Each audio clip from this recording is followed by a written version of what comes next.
धाराशिव जिल्ह्यातून शेतकऱ्यांच्या फसवणुकीसंदर्भात एक महत्त्वाची बातमी समोर येते। सोयाबीन घोटाळा आरोपींना अटक करा या मागणीसाठी नळदुर्ग परिसरातील शेतकऱ्यांच्या वतीने नळदुर्ग पोलीस स्टेशन समोर लाक्षणिक उपोषण करण्यात आले। या उपोषणाद्वारे संतप्त शेतकऱ्यांनी प्रशासनाचे लक्ष वेधण्याचा प्रयत्न केलाय। धाराशिव तालुक्यातील बावी या ठिकाणी बाजारभावापेक्षा जास्त दराने सोयाबीन खरेदी करण्याचे आमिष दाखवून शेतकऱ्यांची फसवणूक झाल्याचा प्रकार समोर आलाय।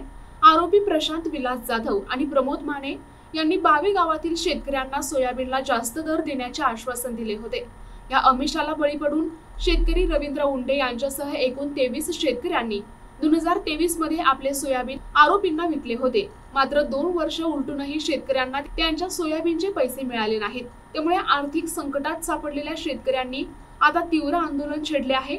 नळदुर्ग पोलीस स्टेशन समोर करण्यात आलेल्या या लाक्षणिक उपोषणात शेतकऱ्यांनी आपल्या मागण्या मांडल्या आणि आरोपींना तात्काळ अटक करून न्याय देण्याची मागणी केली आहे। या प्रकरणी सखोल चौकशी करून दोषींवर कठोर कारवाई करावी अशी मागणीही शेतकऱ्यांनी केली आहे।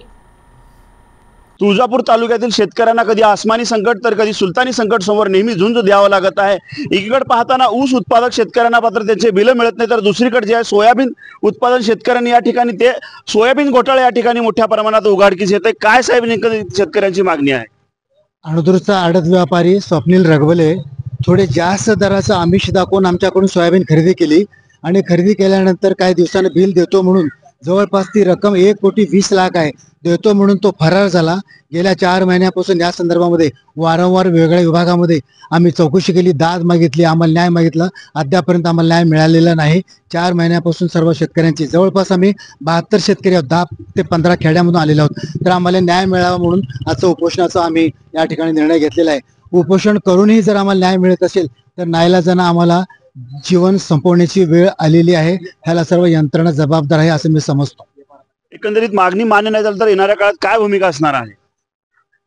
आर्थिक अडचणीत तर सापडलोच आहोत। आर्थिक अडचणीमध्ये आम्ही रोज थोडं मरत आहोत। आमची समस्या जर नाही सुटली तर आमच्यापैकी कोणाला तरी विनाकारण जीव गमवावा लागेल, तेव्हाच आम्हाला न्याय मिळेल असं आम्हाला वाटतं। एकंदरीत पाहिलं तर कुठेतरी पोलीस प्रशासनावरती प्रश्नचिन्ह उपस्थित होतो। धाराशिव जिल्ह्यातील असंख्य शेतकरी जे आत्महत्यावरती मार्गावरती जातात त्याचं कारणच आहे प्रशासनावरती असलेलं नियंत्रण आणि कारभार।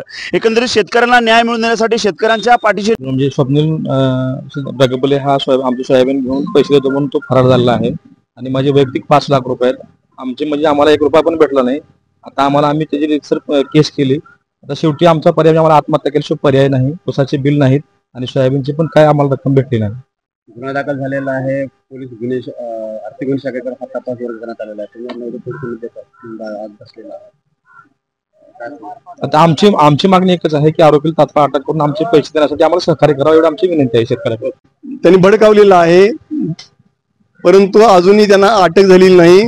तात्काळ अटक व्हावी आणि शेतकरी बांधवांना न्याय मिळावा एवढी आमची एक आग्रहाची विनंती आहे। म्हणून या ठिकाणी नळदुर्ग पोलीस स्टेशनच्या समोर या ठिकाणी लाक्षणिक उपोषण केलं जात आहे। मात्र आता प्रशासनाला कितपत जाग येणार हे आता पाहणं तितकंच महत्त्वाचं ठरेल। व्हिडिओ जर्नलिस्ट सतीश राठोडसह आयुब शेख, NTV न्यूज मराठी, नळदुर्ग, धाराशिव। प्रतिनिधी आयुब शेख, NTV न्यूज मराठी, तुळजापूर, धाराशिव।